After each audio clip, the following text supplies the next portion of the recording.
Salut tout le monde, je vous retrouve aujourd'hui pour une nouvelle vidéo revue. On va parler de la dernière palette Marc Jacobs, la Object of Desire, qui se présente comme ceci dans son petit sac, petit fourreau doré. Cette palette est sortie à l'occasion des fêtes de fin d'année 2016. C'est donc une palette en édition limitée. J'ai été voir sur le site de Sephora avant de faire cette vidéo, malheureusement elle n'est plus disponible pour l'instant. Peut-être qu'il va y avoir du réassort à suivre. Sinon je pense qu'elle est encore trouvable en boutique puisqu'elle doit être indisponible que depuis 2-3 jours je pense. Elle était quand même assez disponible puisque moi je ne l'ai pas achetée tout de suite, donc voilà, je pense qu'on peut encore la trouver facilement. Donc cette palette est vendue au prix de 60, je crois, 63-65 euros, quelque chose comme ça. Moi je l'avais avec 25%, parce qu'il y avait une offre à un moment donné sur le site de Sephora, et je l'avais donc eu dans les 40 euros, ce qui est tout à fait convenable je trouve pour une palette Marc Jacobs, surtout avec un packaging aussi joli. Donc comme vous pouvez le voir, le packaging se présente un petit peu sous la forme d'une petite pochette. Moi ça me fait vraiment penser à une pochette dorée avec le petit... la petite, je sais pas dire fermeture, on dirait un petit peu vraiment une pochette, donc c'est super mignon je trouve. Comme emballage, je sais qu'il y avait un packaging similaire tout rose qui était sorti pour les mini rouges à lèvres. Malheureusement j'ai pas pu me les procurer parce que ceux-là sont vraiment partis extrêmement vite, ce qui était pourtant très intéressant, parce qu'il y avait 5 ou 6 mini rouges à lèvres à moins de 40 euros. C'était vraiment intéressant pour pouvoir tester les rouges à lèvres Marc Jacobs, même si je connais déjà un petit peu. Mais voilà, donc pour cette palette là, moi elle m'avait tout de suite beaucoup plu. Ce qui m'avait un petit peu freiné, c'est le prix, comme elle n'est pas donnée, forcément c'est du Marc Jacobs. Puis finalement avec 25% je me suis décidée parce que voilà, je la trouvais vraiment très jolie. Donc à l'intérieur vous avez 6 fards à paupières, un blush, un highlighter et un bronzer. Donc c'est une palette qui est assez complète. Donc une palette pour le visage et les yeux. Vous avez le nom des fards qui est inscrit derrière la palette. Alors je suis désolée, vous allez avoir des reflets parce que forcément elle est dorée brillante, donc ça fait des reflets. Voilà, donc du coup on va passer à l'intérieur de la palette. Donc le packaging, comme vous avez pu le voir, s'ouvre comme ceci. Hop. Et elle est magnifique. Franchement j'aime beaucoup le packaging, c'est très beau. Pour les fêtes de fin d'année c'est un cadeau juste sublime. Bon, moi c'est un cadeau que je me suis fait pour moi-même. Donc vous avez un petit miroir ici.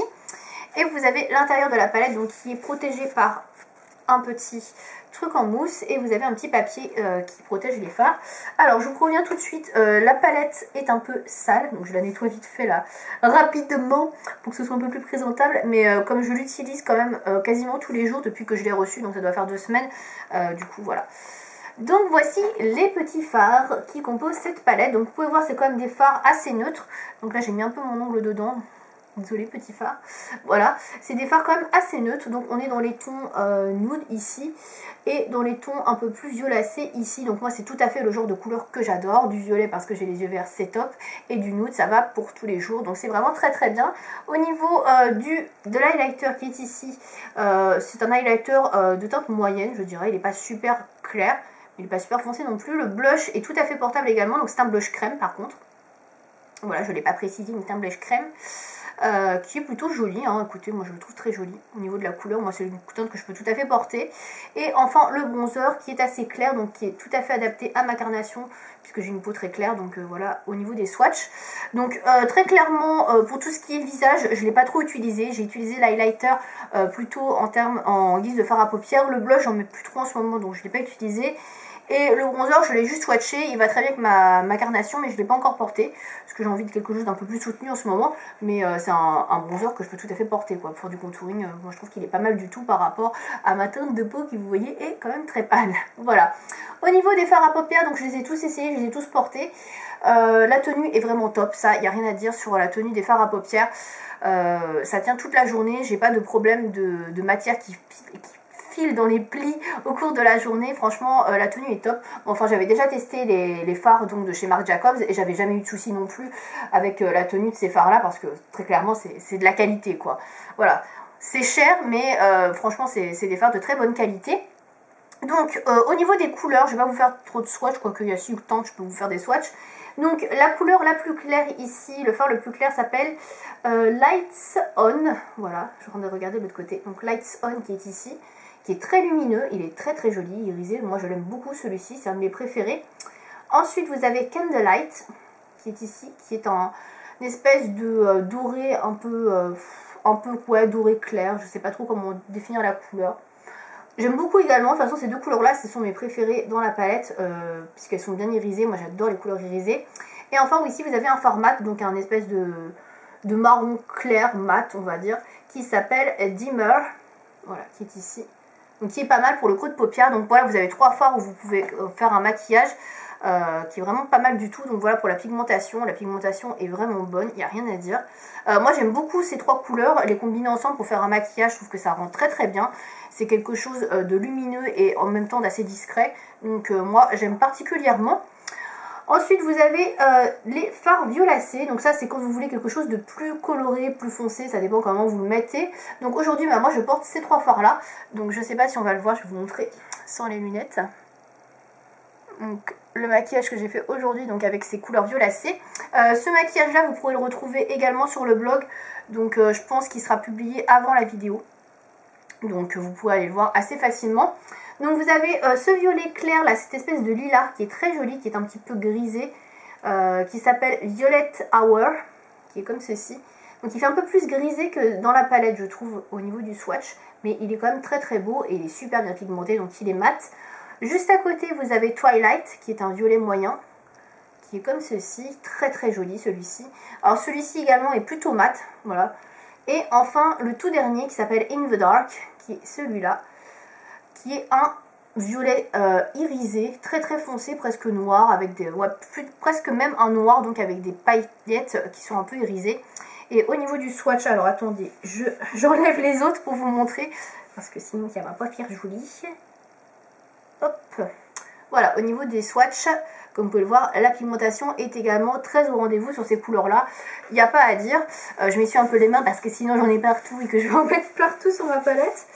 Donc ouais, la pigmentation est super au rendez-vous, comme vous pouvez le voir. C'est une palette très très bien pigmentée. Les couleurs sont belles, on peut facilement les travailler et faire des dégradés, comme vous pouvez le voir également sur le maquillage que j'ai et que vous verrez plus près sur le blog. J'ai également fait un premier maquillage avec ces couleurs-là, que vous pourrez découvrir également si vous voulez avoir 2 alternatives, quelque chose de nude, quelque chose un peu plus coloré. Voilà, vous aurez les 2 sur le blog. Donc au niveau des couleurs, de la pigmentation, des fards, il n'y a rien à dire, c'est très bien. Le petit point négatif de cette palette, parce que quand même, oui, il y a un point négatif, malheureusement, c'est la texture des fards. Alors, j'ai pas trop de soucis avec ces 3 fards-là. Par contre, ces deux-là, comment vous dire, il y a beaucoup de chutes, surtout sur celui-ci. Le fard le plus foncé fait énormément de chutes et forcément un fard aussi foncé qui fait des chutes sur votre visage, ça se voit direct. Donc c'est un peu compliqué quand vous avez fait votre teint. Vous passez sur le fard assez foncé et vous avez plein de petites chutes. Alors pour les rattraper c'est un peu compliqué. Alors moi souvent malheureusement je l'utilise très très peu celui-ci, où je tapote vraiment beaucoup le pinceau, ou alors je mets un petit mouchoir en dessous pour éviter. Mais en général, quand je veux mettre du noir, j'utilise un noir d'une autre palette qui ne fait pas de chute, parce que le matin, j'ai pas le temps de m'amuser à mettre un mouchoir, ou à retirer les chutes, et à remettre un peu de fond de teint, etc. Non, j'ai vraiment pas le temps. Donc du coup, ce que je fais, c'est que j'utilise un autre noir, et c'est vraiment dommage, parce qu'il est très beau, très pigmenté, mais il fait trop de chutes. Il est trop poudreux ce fard là. Celui-ci est également très poudreux à côté, mais bon ça se voit un peu moins. Mais ouais, ces 2 fards là sont voilà, c'est dommage au niveau de la texture. C'est beaucoup trop poudreux et le noir qui fait de la chute, alors là, c'est là que ça ne va pas. Voilà, ça c'est vraiment le point négatif. Après moi j'ai pas d'autres points négatifs, c'est une palette qui est super pratique pour être transportée, vous voyez, c'est robuste, vous pouvez même garder la petite mousse à côté si vous voulez vraiment renforcer le côté pratique et transportable des fards. C'est très joli, on peut se maquiller comme ça sans problème. Voilà, le seul petit bémol peut-être au niveau du packaging, c'est que quand vous vous maquillez avec un autre miroir, garder la palette ouverte sur les fards, c'est pas très simple. Moi je suis obligée sans arrêt de faire comme ça pour que la palette reste bien ouverte, sinon elle se referme toute seule. Mais bon, ça je pense que c'est parce qu'elle est encore un peu neuve et qu'après, au bout d'un moment, ce sera bon. Elle se refermera pas toute seule, mais bon, voilà, c'est un petit peu un micro point négatif. Voilà. Donc comme vous pourrez le comprendre, j'adore cette palette et j'aime beaucoup les couleurs. Je trouve qu'elle est particulièrement réussie, la pigmentation est au rendez-vous, elle me plaît beaucoup, elle correspond tout à fait à mes attentes et à ce que j'aime en termes de couleurs et de maquillage. Seul petit bémol effectivement, c'est certains fards, donc les plus foncés, qui font des chutes. Et là je suis un petit peu déçue parce que sur une palette Marc Jacobs, j'avais pas eu de problème avec les anciennes palettes que j'avais. Et là voilà, c'est un petit peu la déception. Après, est-ce que c'est une palette que je vous recommande? Si vous connaissez pas trop les fards Marc Jacobs, je trouve que c'est une belle palette. Elle est relativement neutre, je pense qu'elle peut aller quand même à pas mal de couleurs d'iris. Donc moi, c'est une palette que je recommande. Après, c'est vrai qu'elle est un peu chère, effectivement, mais elle est quand même particulièrement jolie. Voilà, c'est clair. Voilà, enfin moi j'aime beaucoup cette palette. C'est une très bonne palette. Franchement, voilà, moi je ne regrette pas du tout mon achat. Donc si jamais elle vous tente, bah écoutez, n'hésitez pas trop, à part le côté un petit peu poudreux des fards, si vous faites attention et si vous mettez des petits mouchoirs, etc., ou vous faites votre teint après, vous n'aurez pas ce souci là. Donc voilà. Donc pour cette palette Marc Jacobs, donc moi je valide tout à fait. Si vous hésitiez, si vous ne savez pas trop quoi en penser, bah écoutez, moi je la trouve superbe. Voilà. C'est tout ce que j'avais à vous dire. Si vous avez d'autres questions par rapport à la palette, au fard à paupières qui la compose, n'hésitez pas à me dire ça donc dans les commentaires sous la vidéo. Et puis moi je vous laisse pour une prochaine vidéo. À bientôt!